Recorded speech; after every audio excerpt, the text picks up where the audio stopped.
बच्चों, आज class 9th के ध्वनि नामक चैप्टर से विभिन्न माध्यमों में ध्वनि की चाल पर चर्चा करेंगे। ध्वनि की चाल विभिन्न माध्यमों में भिन्न भिन्न होती है।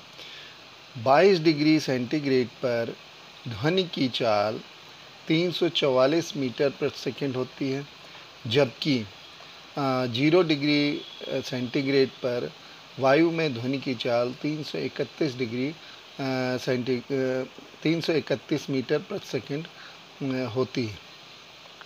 ध्वनि की चाल सबसे ज़्यादा ठोस में होती है, उसके बाद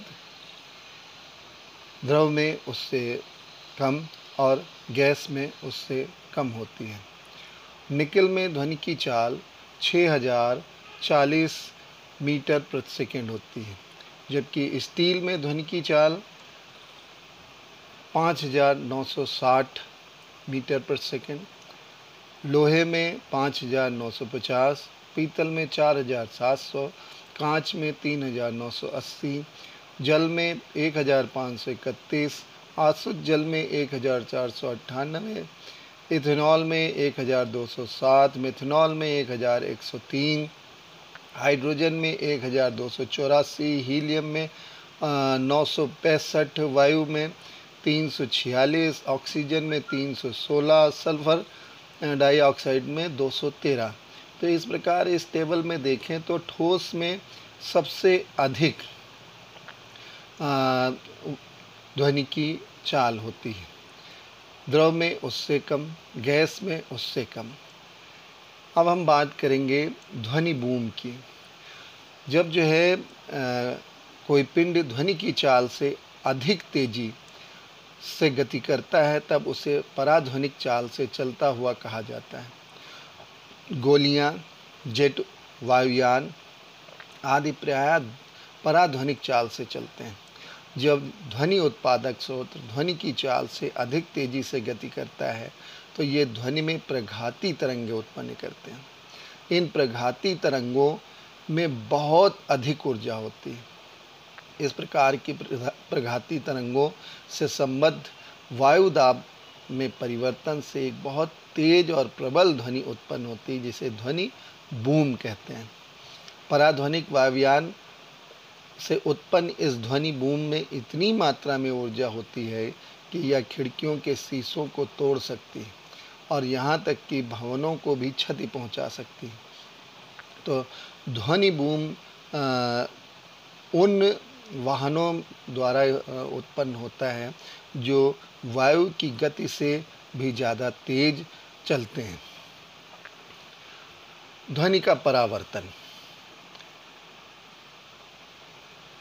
ध्वनि का परावर्तन, जिस प्रकार प्रकाश का परावर्तन होता है उसी प्रकार ध्वनि का परावर्तन होता है। अगर हम किसी ठोस या द्रव या पर ध्वनि जाती है, उससे लड़ती है तो वापस लौटती है। जैसे कोई रबड़ की गेंद किसी दीवार से टकराकर वापस आती है, उसी प्रकार से ध्वनि और प्रकाश भी परावर्तित होकर के वापस आती है। ध्वनि प्रकाश के परावर्तन के नियमों का पालन करती है। अगर हम ऐसी एक युक्ति लें जिसमें सामने दीवार हो, उसके साथ टेबल लगा लें, टेबल पर दो पाइप लगाएं, एक पाइप के एक सिरे पर घड़ी रखें, दूसरे सिरे पर कान लगाएं और इसको इस तरीके से समायोजित करें कि घड़ी द्वारा उत्पन्न ध्वनि कान में स्पष्ट सुनाई पड़े। तो हम पाएंगे कि जो घड़ी द्वारा ध्वनि यानी आपतित ध्वनि होती है और जो हमारे कान तक आती है वो परावर्तित ध्वनि है। अगर इसके बीच में हम एक अविलंब खींच दें तो आपतित ध्वनि और अविलंब के बीच का जो कोण होगा वही कोण परावर्तित ध्वनि और अविलंब के बीच का होगा।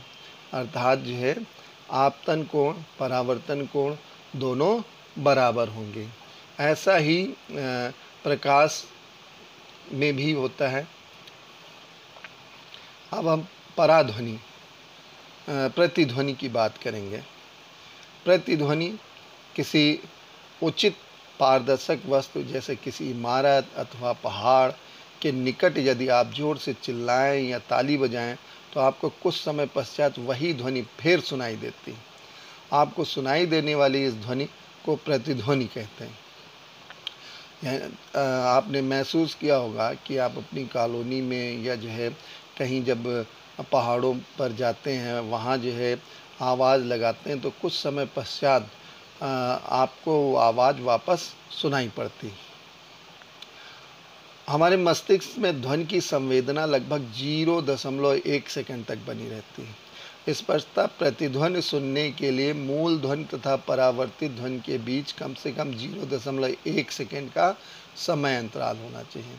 जैसे हमने जो है कोई चीज़ बोली और टकरा करके वापस आने में 0.1 सेकंड का समय ज़रूर लगना चाहिए।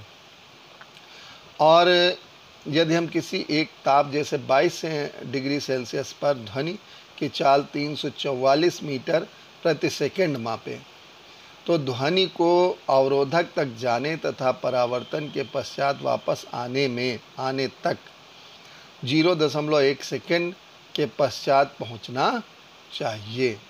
यानी जाने और आने के बीच 0.1 सेकंड का समय लगना चाहिए।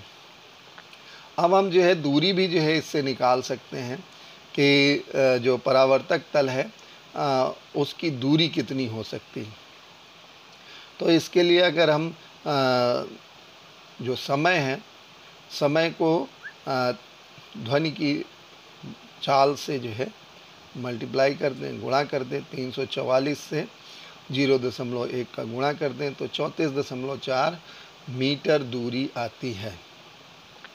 तो यानी जो है जो स्रोत है, स्रोत से आने और जाने की दूरी 34.7 मीटर हो तब हमें प्रतिध्वनि सुनाई देगी, अर्थात 17.2 मीटर अवश्य होनी चाहिए।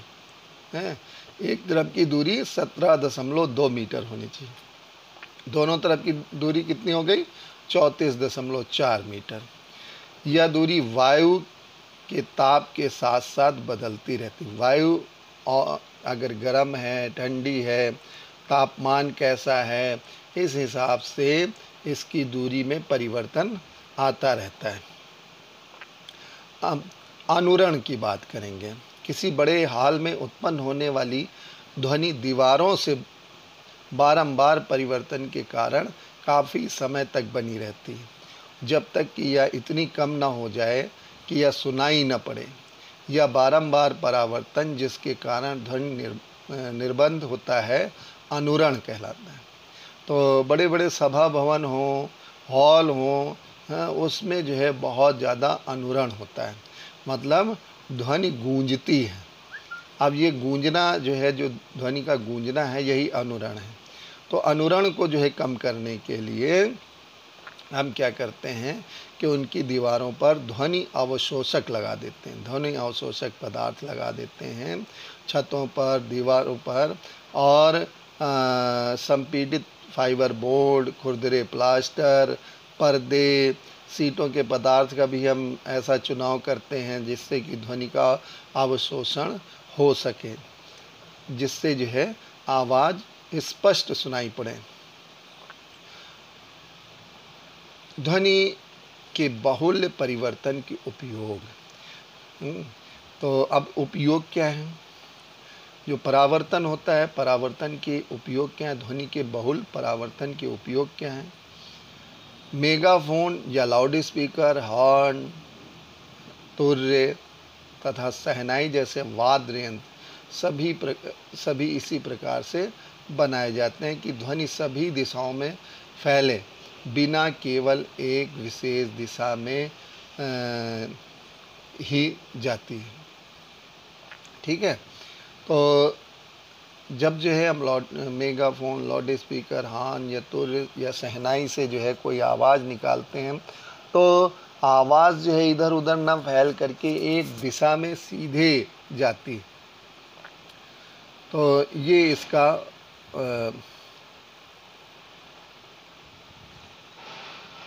उपयोग। दूसरा जो है स्टेथोस्कोप। इस स्टेथोस्कोप एक चिकित्सीय यंत्र है जो शरीर के अंदर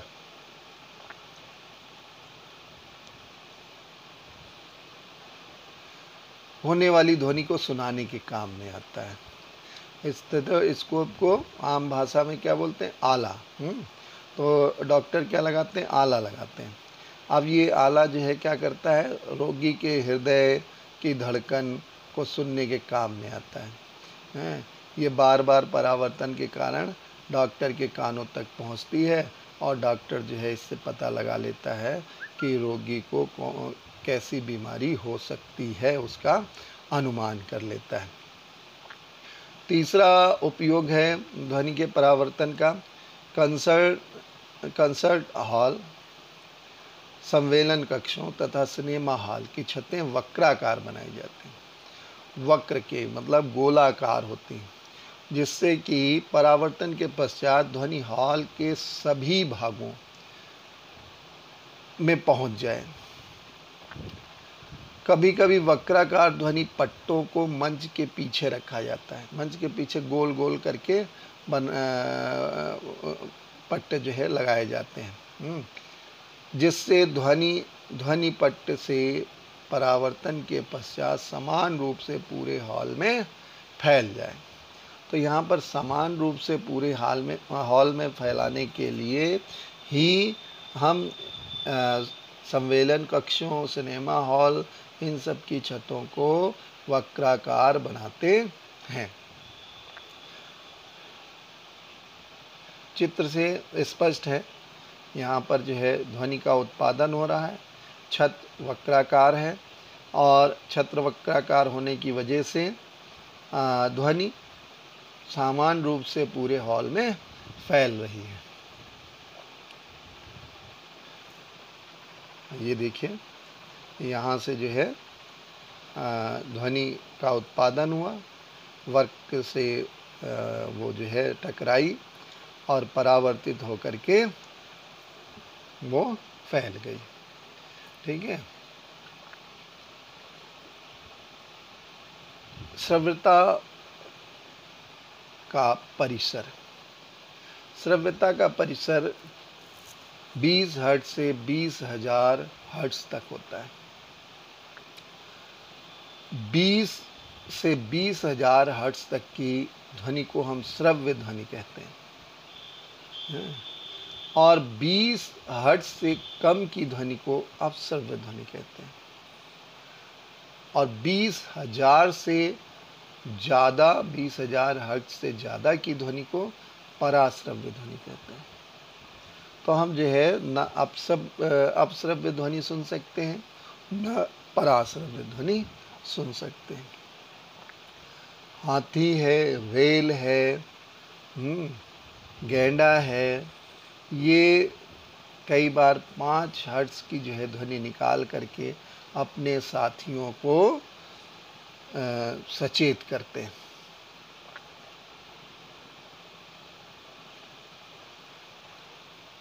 तो ये विभिन्न प्रकार की श्रवण क्षमता के हिसाब से ध्वनि का विभाजन किया गया। धन्यवाद। आज इतना ही।